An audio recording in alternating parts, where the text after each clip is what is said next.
la foi qui croit seulement la parole de Dieu. Jean 1, 1, 8. Au commencement était la parole, et la parole était avec Dieu, et la parole était Dieu. Elle était au commencement avec Dieu. Toutes choses ont été faites par elle, et rien de ce qui a été fait n'a été fait sans elle. En elle était la vie, et la vie était la lumière des hommes. La lumière luit dans les ténèbres, et les ténèbres ne l'ont point reçue. Il y eut un homme envoyé de Dieu, son nom était Jean. Il vint pour servir de témoin, pour rendre témoignage à la lumière, afin que tous crussent par lui. Il n'était pas la lumière, mais il parut pour rendre témoignage à la lumière. Il est écrit en Jean 1, 18. Personne n'a jamais vu Dieu, le Fils unique qui est dans le sein du Père et celui qui l'a fait connaître. Jésus, qui était dans le sein de Dieu le Père, est venu dans ce monde dans la chair d'un homme pour nous sauver des péchés du monde. Aucun être humain n'a vu Dieu avec les yeux de la chair. Cependant, Dieu nous est apparu et s'est montré par son Fils. Dieu le Fils est venu sur cette terre, revêtant notre humanité, et s'est révélé lui-même comme le Fils, pour être vu aux yeux du peuple. Le Seigneur nous dit: « Il n'y a de salut en aucun autre, car il n'y a sous le ciel aucun autre nom qui ait été donné parmi les hommes par lequel nous devions être sauvés. » Actes 4, 12. Dieu dit qu'aucun autre nom ne peut nous sauver des péchés du monde excepté le nom de son Fils Jésus que Dieu a donné. Est-ce Jésus-Christ, le seul sur terre qui a le nom du Sauveur qui peut sauver tous les pécheurs de leurs péchés? Cela est vrai. Jésus-Christ est le Sauveur de l'humanité et il est resté sur cette terre pendant 33 années pour sauver toute l'humanité de tous les péchés. Personne, excepté Jésus, n'a le pouvoir d'être le Sauveur qui peut sauver l'humanité des péchés du monde. Dans le monde de nos jours, il y a des gens qui prétendent être des sauveurs. Ces personnes n'ont-elles pas quelques problèmes dans leur tête? Il ne peut y avoir aucun véritable sauveur dans ce monde, excepté Jésus. Seul Jésus est le véritable sauveur de l'humanité, parce qu'il est le seul qui a pris nos péchés une fois pour toutes par son baptême reçu de Jean-Baptiste, et puis a lavé tous ses péchés de l'humanité. Seul Jésus a pris nos péchés et a versé son sang sur la croix pour recevoir le jugement pour nos péchés et a remporté la victoire en ressuscitant des morts. Par conséquent, toutes les personnes qui disent qu'elles sont des sauveurs à la place de Jésus mentent. La Bible déclare que Jésus est le seul sauveur, mais il y a des leaders fous de quelques sectes religieuses qui disent qu'ils sont eux-mêmes les sauveurs. L'un d'entre eux a prétendu qu'il avait lu la Bible plus de 3000 fois. Quand j'ai entendu parler de cela, il était dans sa 40e année. Ses partisans témoignèrent qu'il avait lu la Bible 3000 fois pendant environ 10 ans de croyance en Jésus. S'il a lu 3000 fois en 10 ans, cela signifie 300 fois par année alors. Une année est de 365 jours. Ainsi, cela signifie qu'il a dû lire la Bible entière environ une fois par jour. De tels faux prophètes trompent des gens en présentant des choses impossibles comme ayant réellement eu lieu. Nous ne devrions jamais être trompés par de telles personnes. Maintenant que les derniers temps arrivent, il est mentionné que beaucoup de personnes apparaîtront et se déclareront elles-mêmes comme le Sauveur. Matthieu 24, 5. Je sais que ceux qui se prétendent eux-mêmes des sauveurs sont des personnes relativement séduisantes et ils prétendent faire tomber le feu du ciel et faire que des merveilles et des miracles se produisent avec leur foi. Selon elles, il y a un autre sauveur sans compter Jésus. Cependant, il n'y a aucun autre véritable sauveur excepté Jésus. Jean-Baptiste et Jésus ont travaillé ensemble pour accomplir le salut de l'humanité en accomplissant la justice de Dieu. Alors Jean-Baptiste était-il un autre sauveur? Non, il ne l'était pas. Jean-Baptiste a simplement joué le rôle d'assister Jésus tandis qu'il prenait les péchés du monde.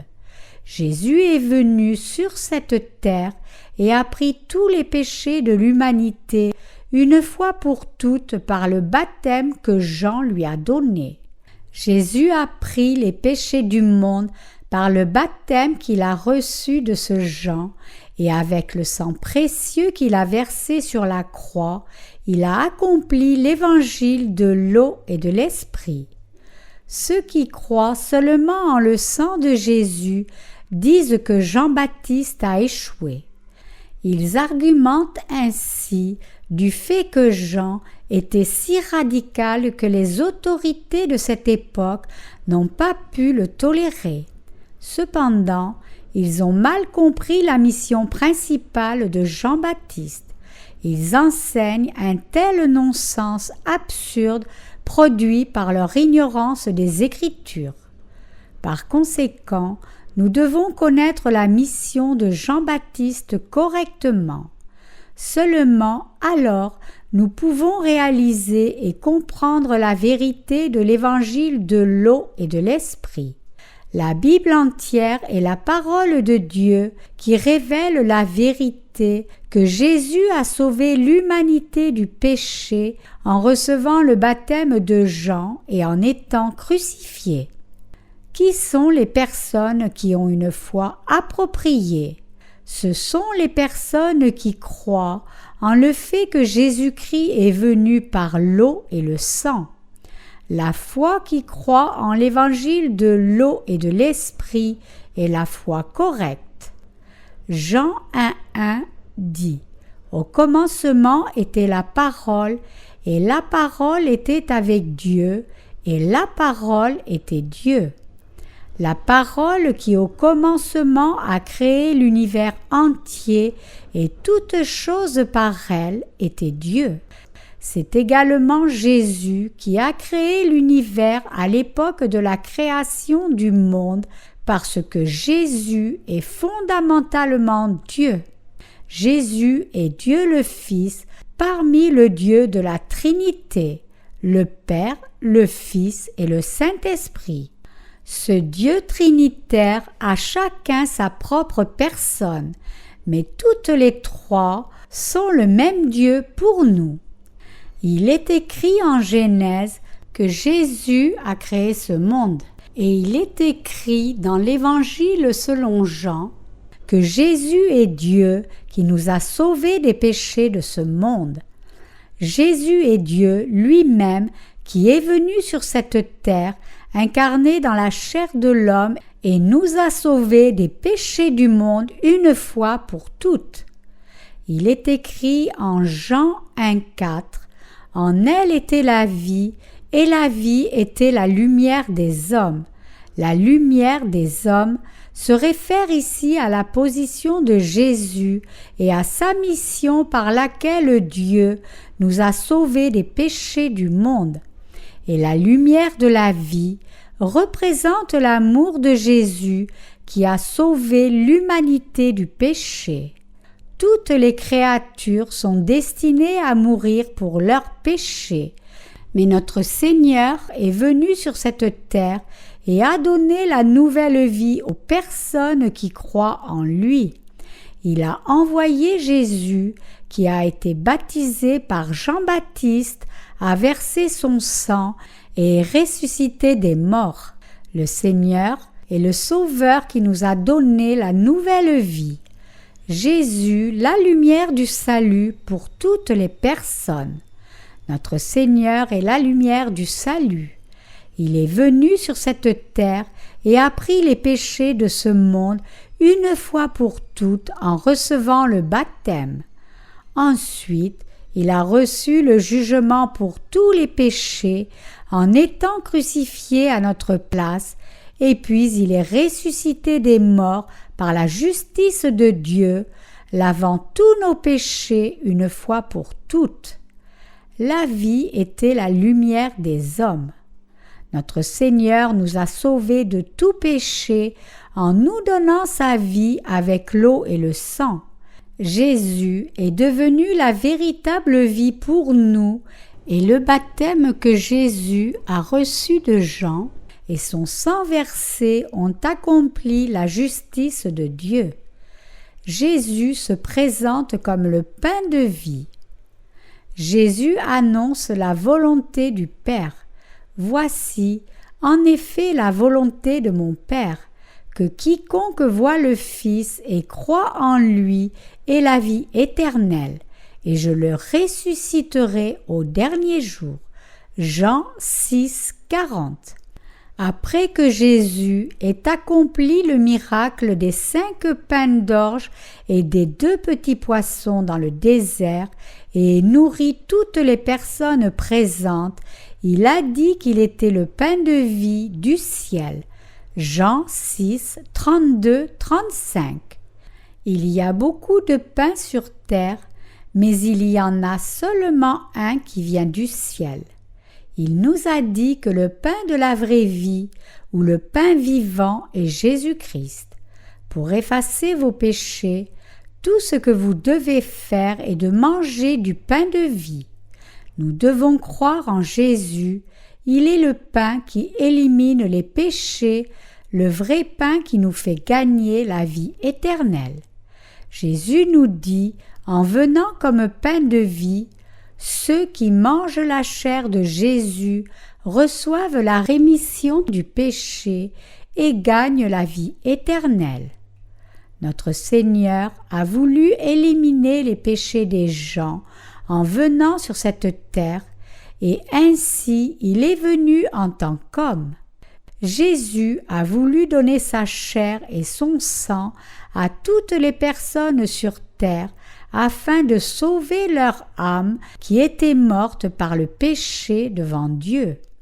Jésus est venu sur cette terre de son propre gré, revêtant la chair de l'homme, et a donné l'évangile de l'eau et de l'esprit pour que les gens dans le monde reçoivent la nouvelle vie, la vie éternelle et la rémission du péché.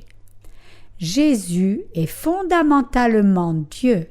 C'est exactement notre Seigneur Jésus qui a fait les arbres sur cette montagne, l'herbe, le grand soleil dans le ciel, l'immense voie lactée, cet océan, tous les animaux, et il nous a fait, vous et moi.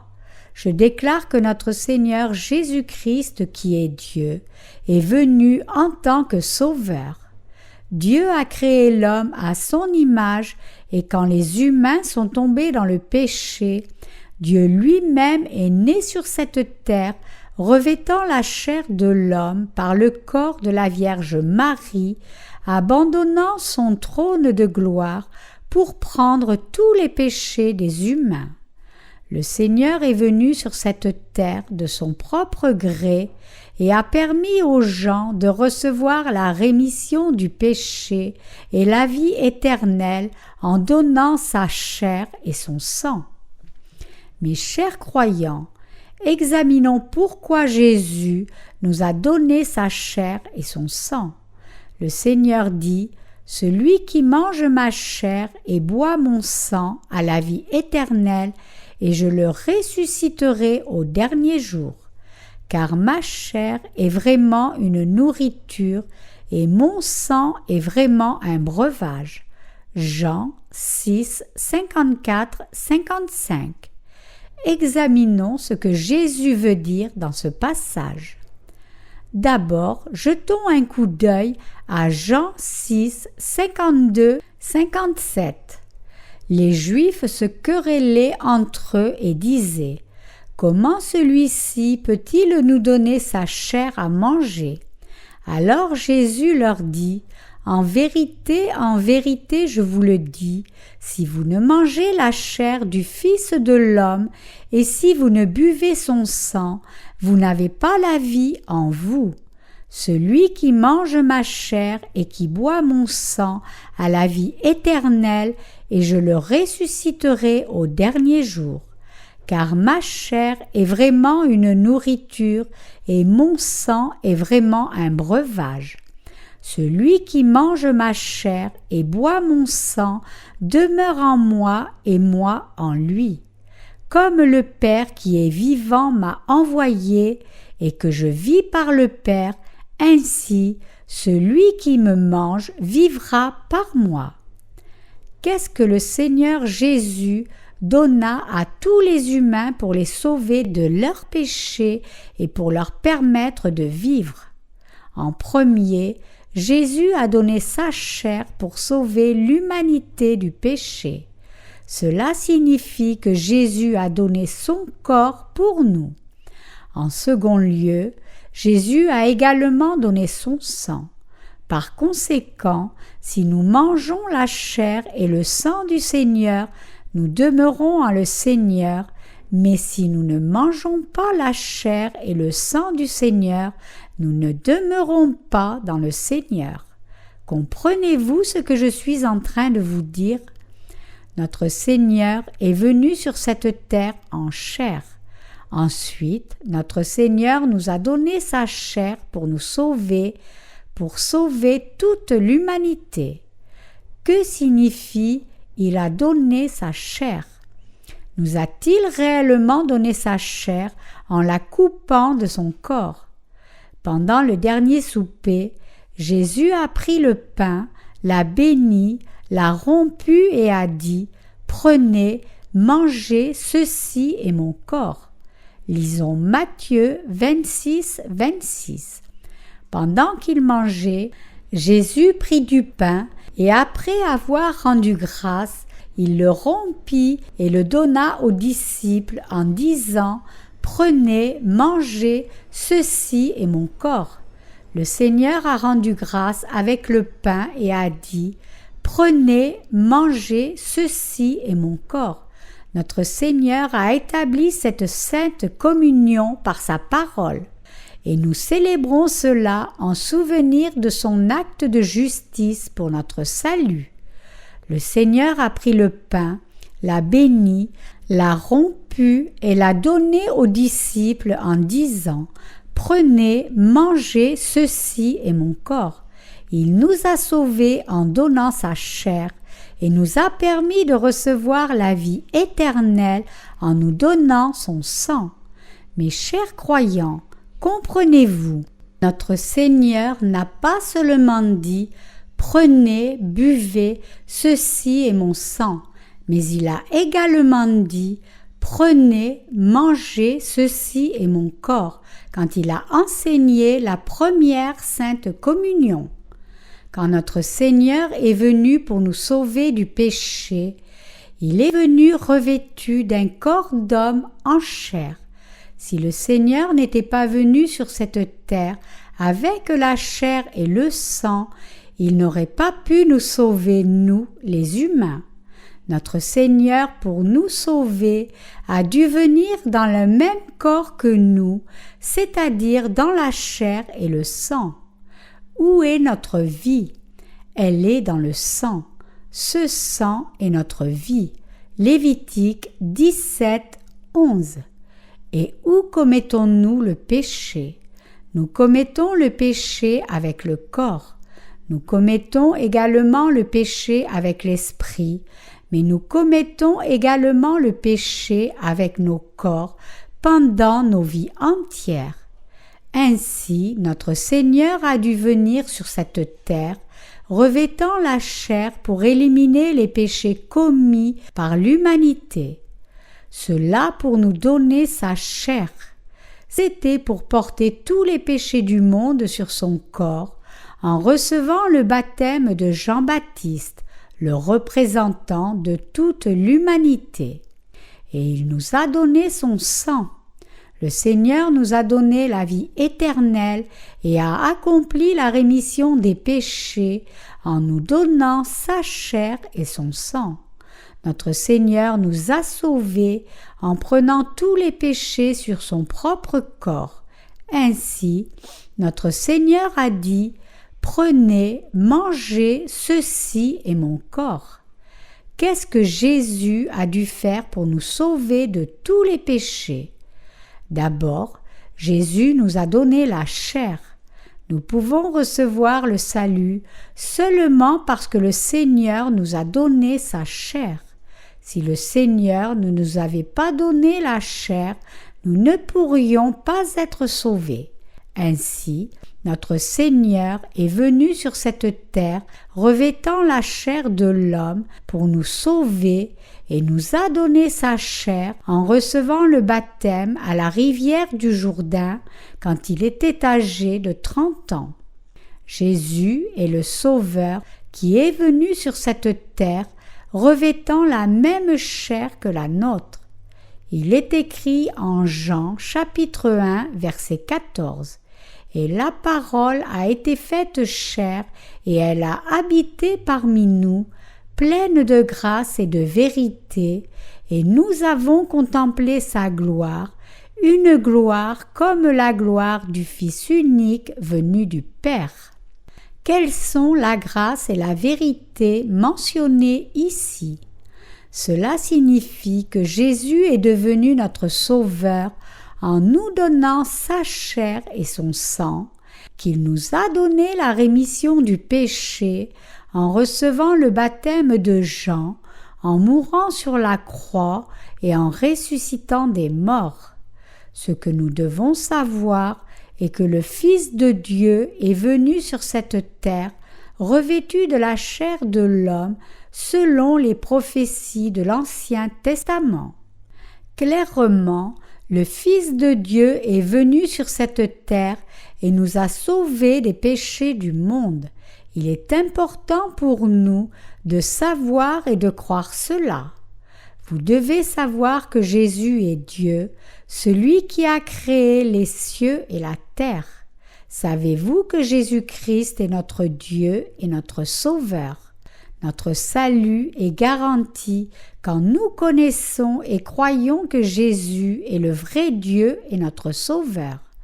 Jésus a non seulement créé les cieux et la terre avec la parole, mais il est également venu sur cette terre en tant que Sauveur, revêtant la chair de l'homme. Genèse 1, 1, 12, Jean 1, 1, 14. Dieu est venu à nous, revêtant notre humanité par le corps de la Vierge appelée Marie, pour nous sauver du péché. Jésus est le vrai Dieu de l'univers qui est venu pour nous sauver des péchés du monde en revêtant le corps de l'homme. Le Seigneur s'est abaissé lui-même pour nous sauver du péché et il a expérimenté les faiblesses de l'homme. Il sait à quel point nous sommes faibles et mauvais et à quel point Satan le diable est si rusé. Nous pouvons penser que tout irait bien si le Seigneur chassait le diable une fois avec son autorité et sa puissance. Mais le Seigneur ne fait pas cela. L'humanité est tombée dans le péché en étant tentée par Satan le diable. Et le Seigneur a sauvé l'humanité d'une manière satisfaisante avec sa justice.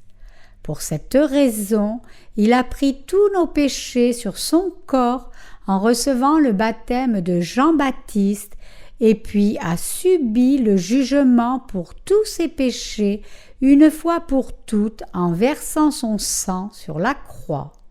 Ceci est l'amour de Dieu, la vérité et la justice de Dieu.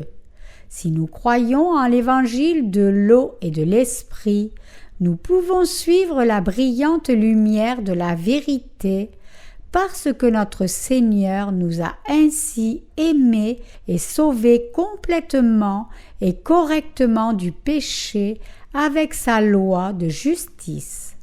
Nous ne le louons pas en admirant seulement sa puissance. Nous ne pouvons pas le louer juste à cause de sa puissance. Il ne nous a pas menti et il n'a pas employé toute sa puissance divine. Il est devenu plutôt le même être qu'une créature de chair et de sang et nous a sauvés du péché et du jugement en satisfaisant correctement la loi qui déclare que le salaire du péché est la mort. Les êtres humains étaient destinés à mourir, à aller en enfer et à souffrir pour leurs péchés, mais Jésus a pris tout notre péché et a porté toute notre condamnation, compatissant avec notre situation. Jésus a sauvé notre humanité justement et clairement en passant par la mort et en souffrant pour tous les êtres humains afin de les sauver. Ceci est la grâce glorieuse de Dieu. La raison pour laquelle nous appelons Jésus Dieu et croyons en lui comme Dieu et que Jésus a créé les cieux et la terre et qu'il est notre Sauveur. C'est également la raison pour laquelle nous louons Jésus. À l'époque de l'Ancien Testament, Dieu a donné sa loi d'expiation. Si un pécheur étendait ses mains sur le sacrifice, disant « Dieu, j'ai tué aujourd'hui et j'ai commis l'adultère », ses péchés passaient sur celui-ci. Ainsi, Dieu avait établi la loi du transfert des péchés sur le sacrifice en confessant les péchés à Dieu et en posant les mains sur le sacrifice. Dieu alors recevait le sacrifice à la place du pécheur et jugeait ce sacrifice à la place de ce pécheur et lui donnait la rémission de ses péchés. L'offrande brûlée dans l'Ancien Testament était la promesse que Dieu donnerait la rémission éternelle du péché comme cela à l'avenir. Dans la cour du tabernacle, il y avait l'autel des holocaustes, où Dieu recevait l'offrande brûlée de la viande de l'animal sacrificiel. La loi de Dieu dit « Le salaire du péché, c'est la mort » Romains 6, 23. Ceux qui ont péché doivent payer pour leur péché avec un salaire correspondant, la mort. C'est pourquoi ils devaient offrir le sang des animaux sacrificiels à leur place pour être épargnés devant Dieu de son jugement. Tout comme les pécheurs de l'Ancien Testament pouvaient recevoir la rémission des péchés en posant les mains sur le sacrifice, en versant le sang du sacrifice et en offrant à Dieu des parfums d'une agréable odeur produite en brûlant cela sur le feu de l'autel, l'humanité peut également recevoir la rémission du péché par la foi en Jésus-Christ qui est venu sur cette terre comme agneau de Dieu, recevant le baptême de Jean-Baptiste et versant son sang en mourant sur la croix. C'est l'évangile même de l'eau et de l'esprit qui nous rend sans péché quand nous croyons en lui de tout cœur. Si nous ne croyons pas en l'évangile de l'eau et de l'esprit, nous serons condamnés parce que nous n'avons pas reçu la rémission du péché, mais si nous croyons en lui, nous irons au ciel sans faute. Ceux qui ont été déjà pardonnés pour leurs péchés par la foi en l'évangile de l'eau et de l'esprit pourront entrer dans le royaume des cieux. Dieu a mis en place ce système sacrificiel pour sauver l'humanité et a promis de nous sauver si nous croyons en lui selon cette promesse. Mes chers croyants, cela est la promesse de Dieu. Ce que j'entends par suivre la lumière, ce n'est pas que nous devions voir une lumière scintillante dans un mirage. Nous devons suivre la lumière de la vérité par notre pensée.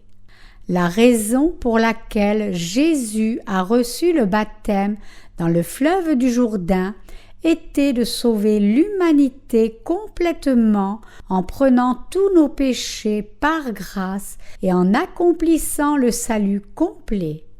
Nous pouvons être reconnaissants que Dieu soit venu dans la chair d'un homme et ait reçu le baptême pour donner à l'humanité ce grand cadeau. Tout en lisant ce livre, vous comprendrez vraiment qui est Jésus-Christ et vous recevrez la rémission du péché et la vie éternelle en venant à connaître l'évangile de l'eau et de l'esprit.